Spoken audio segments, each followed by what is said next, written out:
Hey everybody, this is Tracy here with another edition of A View from Tracy's Point.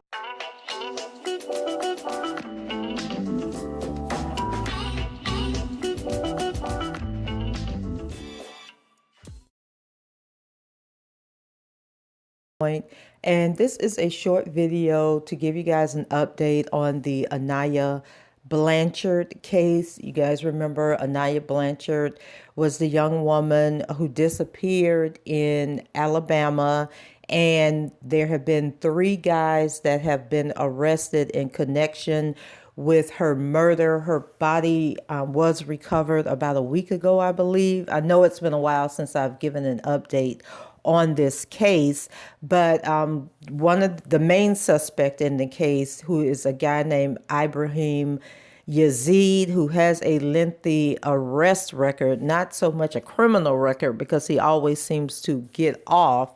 And so he was back in court on yesterday. Police have revealed that they have more video footage, following the footsteps of Aniah Blanchard, leading up to her being murdered. They have more witnesses in the case.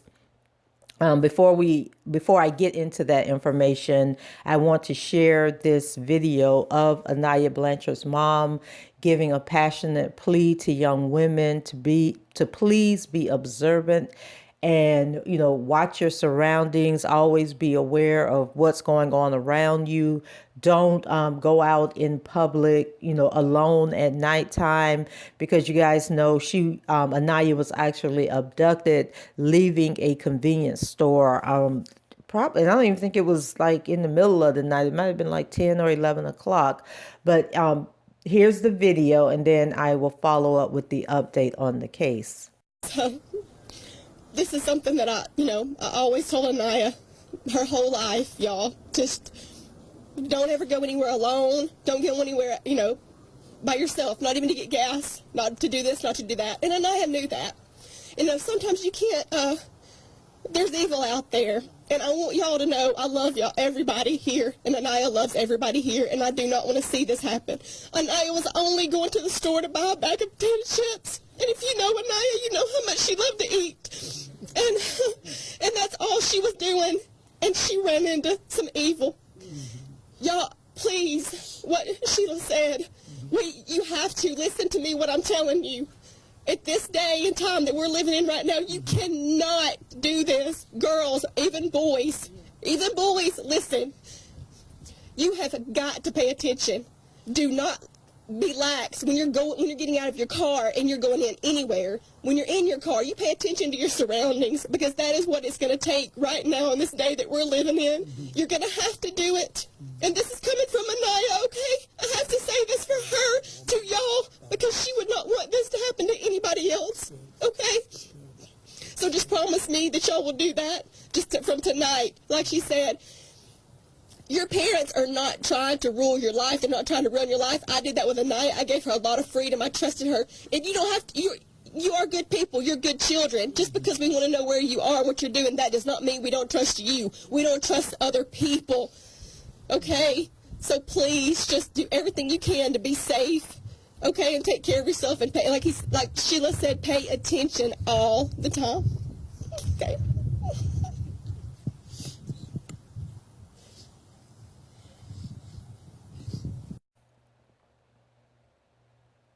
So a witness reported seeing the murder suspect, Ibrahim Yazid, with Blanchard's vehicle, and told authorities about a conversation they had, according to new court documents that have come out.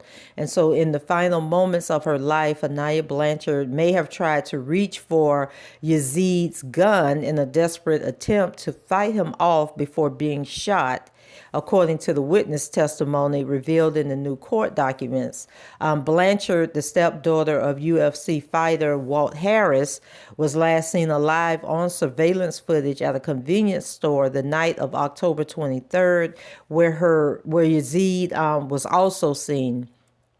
And so Yazid is now facing 2 counts of capital murder after kidnapping 19-year-old. So Yazid is now facing 2 counts of capital murder after kidnapping 19-year-old Aniah Blanchard and killing her inside her car. That's what they're saying. And then I guess he later dumped the body.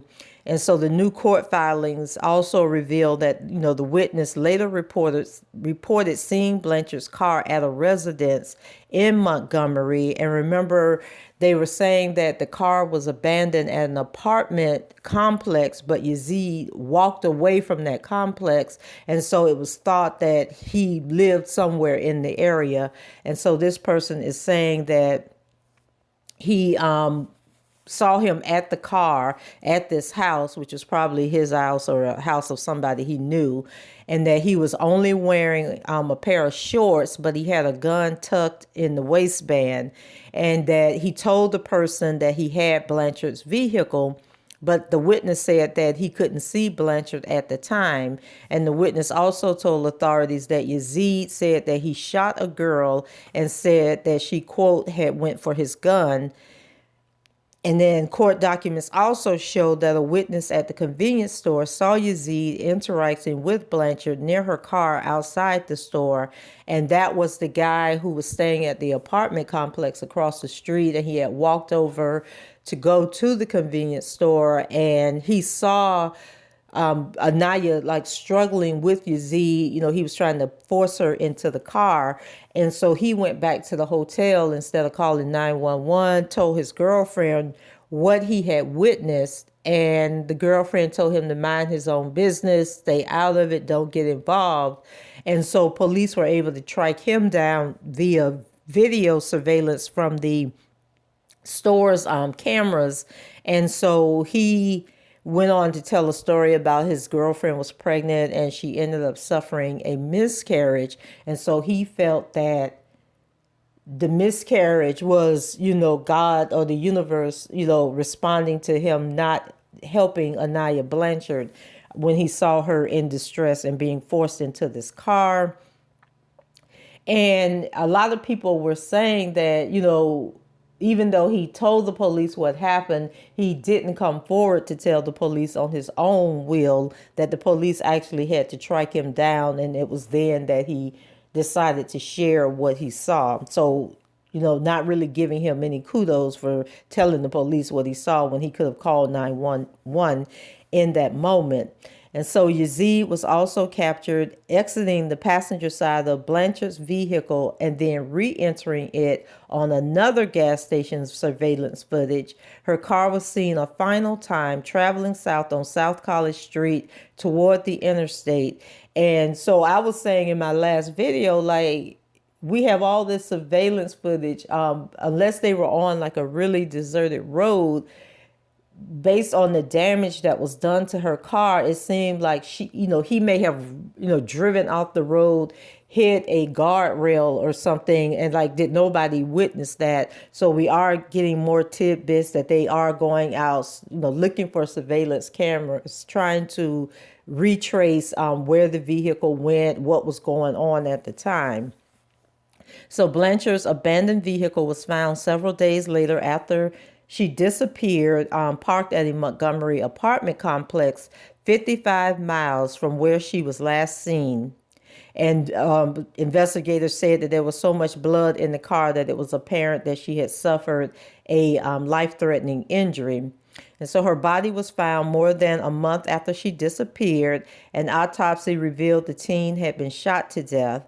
In court Wednesday, Yazid had an outburst in front of the judge about the new murder charges filed against him. Quote, y'all have no evidence, no audio of me shooting anyone. That's why I'm trying to see how y'all going to bind me over on hearsay. But y'all aren't presenting no evidence. And so, his history is that he's been arrested several times. He was actually out on bond when he killed Aniah from a previous case that happened in January where he kidnapped somebody. And I think he was also charged with attempted murder. And so he had been arrested, 7, 8, 9 times. And each time the case never went to trial, that he was they didn't have enough evidence, I guess, or he has really good lawyers that are able to get him off. And so in the incident in January, he actually, the charges, were sticking. He was out on bond awaiting trial, and then he did this. But I think that this is going to be the sin that does Jezebel in. You guys remember that saying. But just a horrible situation. They say that they're going to seek the death penalty in this case. The prosecutor said that the process of seeing justice done for Aniah and her family would not be swift, but I can promise it will be thorough. And investigators have said they believe Yazid is the person responsible for Blanchard's death. However, two other men are also facing charges in the case.